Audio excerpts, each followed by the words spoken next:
Assalamualaikum warahmatullahi wabarakatuh. Selamat pagi.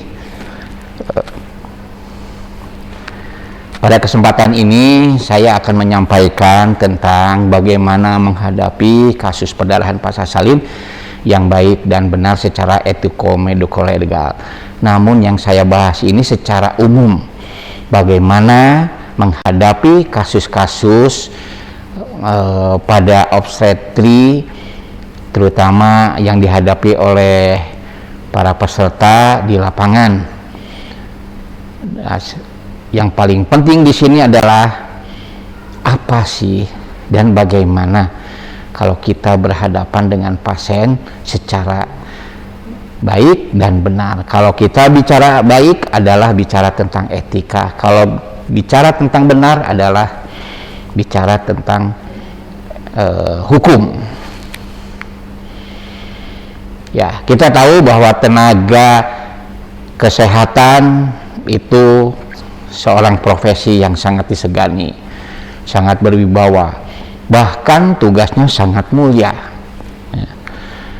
Dan profesi tenaga kesehatan dalam keilmuan dan kompetensinya diperoleh melalui pendidikan yang berjenjang, yang bersifat melayani masyarakat. Ya, tentunya ya ada pedoman-pedoman yang harus diikuti.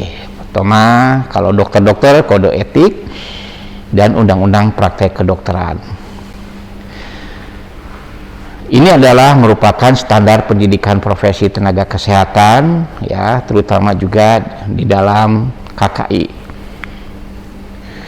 Tenaga kesehatan adalah merupakan tugas yang mulia, berusaha untuk menyembuhkan dan merawat pasien atau setidaknya mengurangi penderitaan pasien sehingga layak untuk mendapatkan perlindungan hukum sampai batas-batas tertentu. Lalu batas mana perbuatan tenaga kesehatan yang dapat dilindungi? Ini adalah merupakan permasalahan. Penting diketahui bahwa untuk mengetahui batas mana yang harus diketahui, terutama oleh tenaga kesehatan, pasien dan penegak hukum. Ya, bila tidak tahu batas tindakan, ini akan menjadi sebuah kegagalan.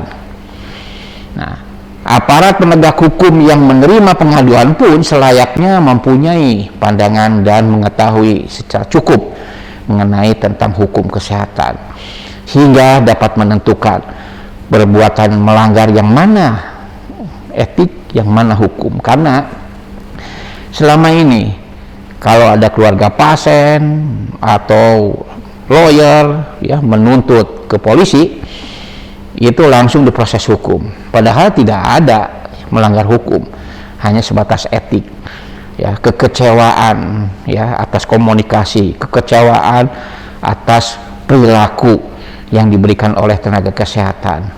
Ini yang menjadi tidak adil sebetulnya.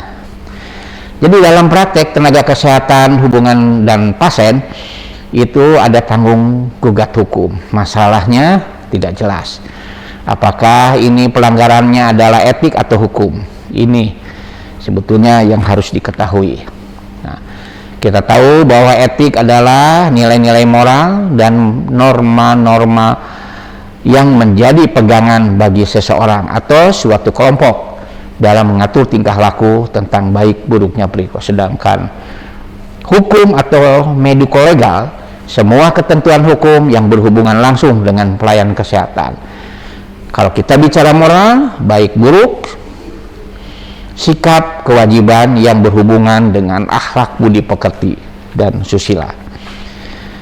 Jadi tenaga kesehatan itu selalu, baik itu profesi bidan maupun mas dokter, itu ya, ada pedoman etik ya sebagai pedoman perilaku dalam tindakan menjalankan profesi. Nah, ini perbedaan etik dan hukum ya. Kalau misalnya etik berlaku untuk profesi, sedangkan hukum berlaku untuk umum, tidak semua tertulis, dan kalau hukum tertulis. Tuntunan merupakan sanksi etik, sedangkan tuntutan itu adalah sanksi hukum ya. Dan pelanggaran itu ditentukan oleh Majelis Kehormatan Etika Profesi, sedangkan hukum oleh pengadilan. Biasanya kalau etik tidak selalu tertulis, ya, tidak selalu ada bukti, sedangkan kalau hukum itu harus ada pembuktian, ya. Nah, jadi petugas kesehatan, ya, dalam praktek sehari-hari itu terikat dalam masalah etik atau hukum kesehatan, ya. Kalau etik tadi saya sudah katakan kode etik, kalau hukum adalah undang-undang, ya. Sanksinya kalau etik oleh organisasi profesi, sedangkan hukum itu hukuman. Nah, di dalam praktek sehari-hari, prinsip-prinsip dasar etik yang harus dimiliki oleh tenaga kesehatan adalah beneficent. Perbuatan harus nilai dengan niat yang baik, harus menghormati harkat dan martabat, dan menguntungkan, tentunya menguntungkan pasien atau keluarga, dan manfaatnya harus lebih besar daripada keburukannya. Sedangkan non-maleficent prinsipnya tidak melakukan perbuatan buruk, ya. Menolong pasien yang sifatnya emergency, ya, dan tidak membahayakan. Justice selalu harus adil. Prinsip memperlakukan sama rata, ya, terhadap kebahagiaan, kenyamanan. Sedangkan autonomi yang paling penting di sini adalah prinsip menghormati, ya, martabat manusia, hak untuk menentukan sendiri, kemudian menghargai privasi dan menjaga rahasia pasien. Nah, hakikatnya profesi tenaga kesehatan adalah merupakan bisikan nurani, panggilan jiwa, kemanusiaan. Prinsipnya adalah kejujuran, keadilan, empati, dan keikhlasan, kepedulian, ada rasa kemanusiaan. Sedangkan kalau kita bicara moralitas, kasih sayang, merasakan penderitaan orang lain. Kalau semua ini tidak ada di dalam tenaga kesehatan, itu namanya egois. Nah, jadi para tenaga kesehatan di dunia, ya, kewajiban sama, ya, kawan seperjuangan, ya, dan lain-lain. Nah, ini tentunya dalam praktek sehari yang bisa merugikan kepada pasien itu adanya fenomena persaingan. Dampak buruk profesi tenaga kesehatan yang tadinya tugas mulia meluntur, ya, menjadi kandas, ya, sehingga peraturan dibuat oleh profesi dan pemerintah. Nah, ini, ya, terutama oleh dokter kodeki, ya, kenyataannya juga masih banyak yang melanggar. Nah, ini ada lembaga yang menjaga agar kode etik dipatuhi, ya, memberikan sanksi. Dan di dunia kesehatan tidak hanya berbekal pada intelijen, ya, tapi harus terpenuhi dan terciptanya integritas profesi, sehingga tenaga kesehatan dituntut membina relasi sesama sejawatnya. Nah, kita tahu bahwa persaingan oleh tenaga kesehatan antar tenaga kesehatan itu merupakan budaya yang sikut, ya. Kehormatan profesi menjadi luntur tentunya akan melanggar etik. Ini yang banyak terjadi, ya. Nah, kita tahu bahwa sumpah Hipokrates, saya akan memperlakukan teman sejawat, ya, sebagaimana saya sendiri ingin diperlakukan, ya. Nah, ini contoh etika, ya, sejawat, ya, mengambil rujukan bidan, mengambil pasien yang dititipkan, dan lain-lain, ya, mengomentari hak tindakan kepada pasien yang bermasalah hasil tindakan dari orang lain, ya, atau sejawatnya. Dan persaingan alat teknologi, ya, medis yang tidak berdasarkan evidence base, ya. Nah, jadi kedudukan hukum ditempatkan di atas segala-galanya, ya. Setiap perbuatan harus sesuai dengan aturan hukum tanpa kecuali, ya, hingga hukum mempunyai fungsi sebagai pelindung untuk kepentingan masyarakat. Nah, ini payung hukumnya, ya. Nah, ya, apa yang dikatakan malpraktek. Malpraktek kesalahan atau kelalaian dalam menjalankan profesi, ya, yang tidak sesuai dengan standar profesi dalam menjalankan profesinya, ya. Seperti, ya, kalau kita sudah mengenal faktor risiko untuk terjadinya perdarahan pasca salin, ya, misalnya, ya, ada overdistensi abdomen, dan kita sudah mencurigai akan terjadi perdarahan pasca salin, ya, sebaiknya itu dulu, ya. Kalau seandainya tetap dilakukan pertolongan, apalagi dia sudah punya riwayat bekas seksio, ya, riwayat kuretase yang berulang-ulang, kemudian terjadi perdarahan pasca salin, artinya apa? Tindakan itu tidak sesuai dengan standar profesi menurut situasi dan kondisi, yaitu di pelayanan kesehatan pertama. Kalau terjadi apa-apa, bisa dikatakan malpraktek. Jadi standar profesi pedoman yang harus dipergunakan sebagai petunjuk dalam menjalankan profesinya. Nah, tapi jangan takut bahwa malpraktek itu tidak tergantung keberhasilan, ya. Jadi kalau seandainya pasien sembuh tetapi tidak sesuai dengan standar profesi, ya, tindakan-tindakan yang sebetulnya tidak bisa dijalankan di pelayanan kesehatan pertama, ya, kemudian pasiennya tidak ada masalah, tetap bahwa tenaga kesehatan tersebut dikatakan sebagai tindakan malpraktek. Nah, kita tahu bahwa bentuk prestasi itu tergantung dari jenis perikatan, ya. Jadi jika sebelumnya tidak ditentukan, maka yang berlaku adalah lazimnya in spending preventionis, artinya apa? Upaya semaksimal mungkin, ya. Tindakan-tindakan yang kita lakukan tidak ada jaminan untuk sembuh, tapi upaya semaksimal mungkin. Tentunya harus berdasarkan semua standar profesi. Nah, ini juga ada yang dilihat hanya hasilnya, ya.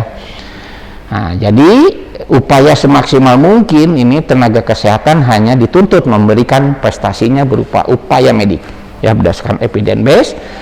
Mengapa upaya semaksimal mungkin? Kita tahu bahwa hasil penuh dengan ketidakpastian, tidak dapat diperhitungkan secara matematik, dipengaruhi oleh faktor-faktor di luar kemampuan tenaga kesehatan, termasuk, ya, faktor-faktor yang di luar kemampuan tenaga kesehatan adalah yaitu perdarahan pasca salin, ya. Saya katakan bahwa perdarahan pasca salin atau uteri kadang-kadang tidak diketahui penyebabnya, kadang-kadang tidak diketahui faktor risiko sebelumnya, tiba-tiba terjadi atonia uteri ini yang kita takutkan, ya. Jadi kesembuhan dipengaruhi oleh berbagai. Satu, sejauh mana virulensi penyakit, sejauh mana kita tahu bahwa kepatuhan pasien itu patuh, sejauh mana kualitas obat itu memang betul-betul baik, ya. Dan yang paling tidak kita takutin dan tidak disadari, kita nggak tahu, ya, respon individu terhadap obat. Bisa aja dia ada reaksi alergi dan sebagainya, ya. Dan yang paling penting di sini, yang kalau kita ini kan adalah risiko di luar kemampuan tenaga kesehatan, ya. Nah, jadi tanggung jawab hukum ada yang menurut Undang-Undang Perdata, ya, pasal 1365. Seseorang dapat diminta tanggung jawab hukum jika dia melakukan kelalaian atau kesalahan, dan kesalahan itu menimbulkan kerugian. Oleh karena itu, orang yang menderita kerugian akibat kelalaian atau kesalahan, orang itu berhak mengganti rugi. Nah, ini, ya. Jadi tidak selamanya, ya, layanan yang kita lakukan oleh tenaga kesehatan memberikan hasil sesuai semua pihak. Bisa saja terjadi malapetaka, cacat, lumpuh, meninggal. Ya, tenaga kesehatan sebetulnya tidak perlu khawatir sepanjang tindakan itu sesuai dengan standar operasional prosedur dan standar pedoman. Apa yang terjadi kalau terjadi cacat atau malapetaka atau meninggal, itu disebut resiko medik. Hanya yang jadi masalah, ya, bila ada tuntutan, gugatan, pasien nggak tahu itu yang namanya resiko, tidak mau tahu apa itu resiko. Yang diharapkan adalah harapan untuk sembuh tidak tercapai, padahal tidak ada malpraktek, semua tindakan sudah sesuai dengan standar prosedur. Tapi masalahnya apa? Komunikasi, kemudian perilaku tenaga kesehatan yang tidak dapat diterima, ya, tidak ada rasa empati dan sebagainya. Nah, Jadi secara hukum tenaga kesehatan dianggap melakukan tindakan yang benar kalau harus sesuai dengan indikasi yang konkret. Ya, kemudian tindakan-tindakan itu sesuai dengan standar prosedur, dan yang paling penting adalah melakukan informed consent yang baik dan yang benar. Itu ya. Bagaimana kalau seandainya ada pasien yang resikonya tidak secara keilmuan kita nilai tidak ada resiko, tetap informed consent harus dilakukan, karena ibu hamil yang datang kepada kita dengan jalan kaki sehat, ya, tidak diduga-duga, tidak menutup kemungkinan pulang akan digotong, ya, dalam keadaan meninggal. Itu yang paling dikagetkan oleh keluarga, masyarakat dan sebagainya. Oleh karena itu profesi tenaga kesehatan yang berhubungan dengan kesehatan reproduksi peluang sekali untuk dituntut. Nah ini ya, jadi berpraktek yang baik dan benar secara etika, berbuat baik, utamakan keselamatan pasien, manfaat lebih dari keburukan, tidak melakukan perbuatan yang buruk, pilih risiko yang paling kecil, menghargai hak pasien, menjaga rahasia pasien, dan memperlakukan secara adil, ya. Kemudian juga secara hukum tidak berdasarkan indikasi, harus sesuai dengan standar prosedur, kemudian lakukan informed consent dan memiliki STR dan SIP secara administrasi.